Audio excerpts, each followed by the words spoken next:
What's up? It's Justin of the White Hodge Twins, baby. And I don't know what we're going to call this little video series, but it's clearly time to get professional. It's 6:50 a.m., been on the road for about an hour. I'm on Interstate 70 to go make magic happen, all right? No one at the office has to know that I wore my tie over my safety belt, right? But that keeps it nice. Word to the wise. A little tip, a little pro tip, Tips and Tricks magazine. Put the tie over top of the seatbelt. That way you don't wrinkle it.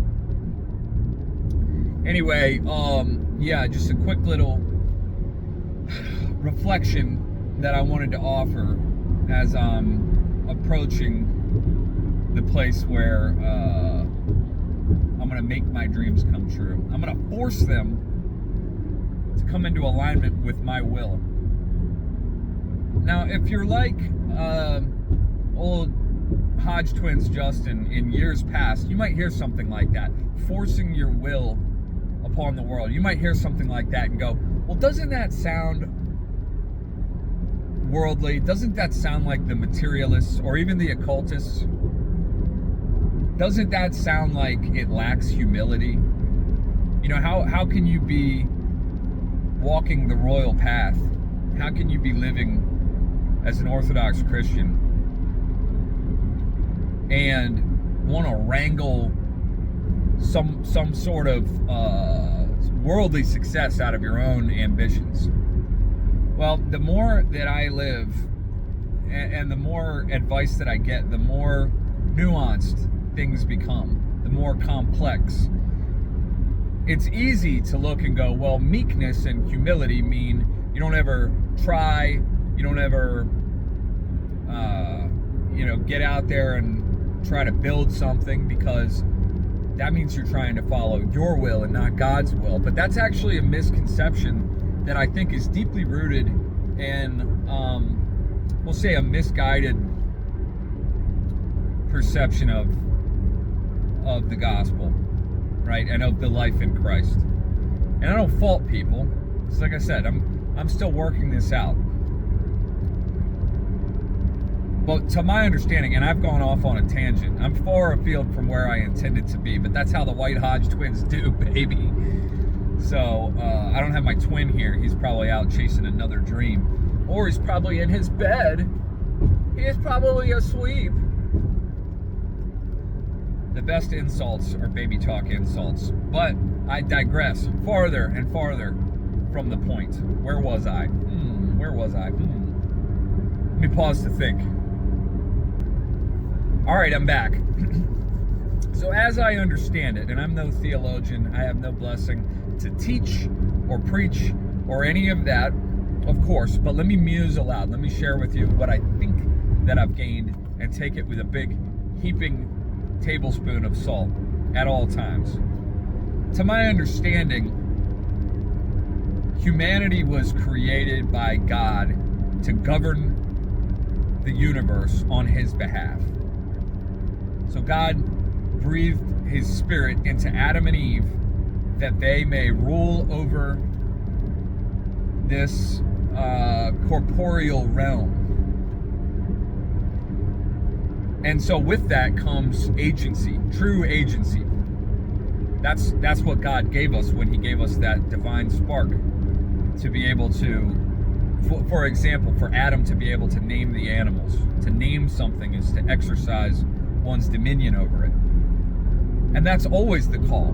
The path of theosis is to become as God had intended us, to become again as Adam was, through the second Adam, through the redemption that comes through the life in Christ, which is a skilled pursuit. And we fall and we get back up again, and we fall and we get back up again, because we don't know how to walk, do we? But part of that is really learning how to be fully human. And of course there is a sinful level or a sinful way to be ambitious and to chase things for their own sake. If it's coming out of your own ego, or if you're doing it to prove something, to prove that you're worthy and to pursue worldly accolades, obviously this is an empty pursuit. and it will have diminishing returns while requiring more and more of you. I'm thinking of Robin Williams in Hook. I'll always have that image in my head where he's some type of corporate lawyer or something, I don't know, but he never had time for his family, never had time for his kids. He's always picking up the phone, and you can see that hunger in his eyes to get it, to win, to get the approval of the board or whatever, something gay, to get the next deal or to get the next client, just making somebody else happy that's representative of the world.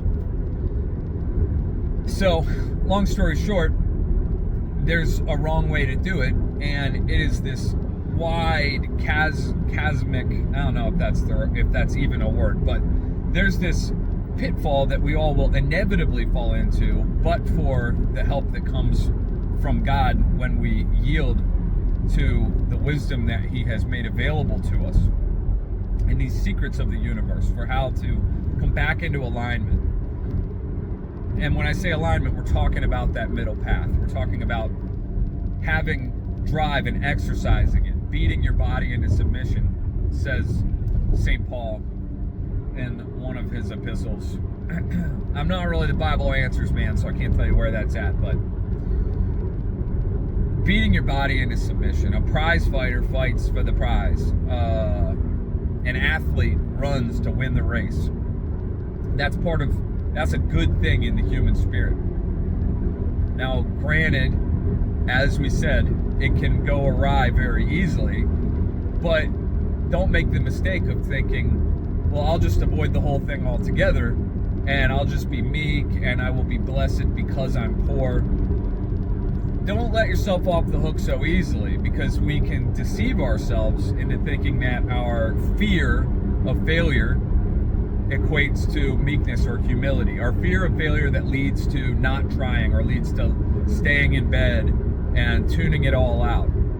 That's a cop-out. That's the other ditch on the other side of the road that we don't want to fall into, right? Remember the man who buried his talent or talents in the parable of the talents. He was the only one that the master wasn't pleased with. The other two, even if they had lost their talents, I think the master would have come back and said, you know what, you tried, not everything comes up heads all the time, here's another 5 talents.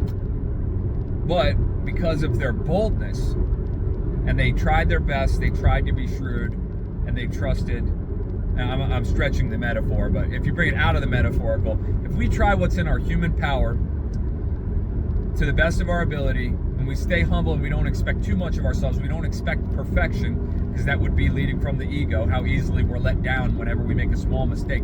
That's a sign of the ego. I'm basically almost direct quoting a saint, and I wish I could tell you which one. But that's a sign of egoism. I'll pull the, maybe I'll put it in the description of the video or something. I've never done that before, but why not? Boy, traffic's getting a little crazy. I gotta start paying attention. Let me pause again. You know, I don't remember where I was going with that necessarily. I get too many thoughts, they come on too quickly. But at any rate, I don't know who needs to hear this, but you can't be afraid to try. And if you're a very scrupulous person, a very conscientious person spiritually, and you're afraid that maybe trying to succeed in this world, make some money, provide for your family, provide for yourself, you know, achieve something, if you're afraid and very sensitive to the idea that that would be inherently sinful because it feeds the ego, might I suggest that you're falling into, you're getting wrapped around the axles for something, you're expecting too much of yourself with that. God will correct that, but you have to walk it out. You can't just sit there and look at the path and be like, well, I don't want to go wrong this way, I don't want to go wrong this way, because you don't really know the path until you walk it. So get out there, you got what it takes.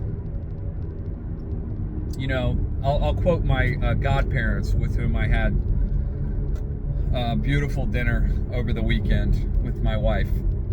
My godmother told me that she learned a long time ago, many years ago, in her own endeavors and through watching her husband and his career and all the struggle and all of the fight that he had in him to blaze that path forward. She said, you can't be afraid to bet on yourself. Which, again, not to put too fine of a point on it, can sound to the very scrupulous, over-conscientious ear that betting on yourself means you're the opposite or the alternative to believing or trusting in God. It's not so. God gave you the abilities that you have, and the only shame would be to waste them and to bury those talents. All right? So you can take that to the bank. Take it to the bank! All right, guys, stay tuned for more cool videos, and maybe I'll have an update about how I really made the boss man do this. Or maybe I'm the one who does that. I don't really know. I never played a sport.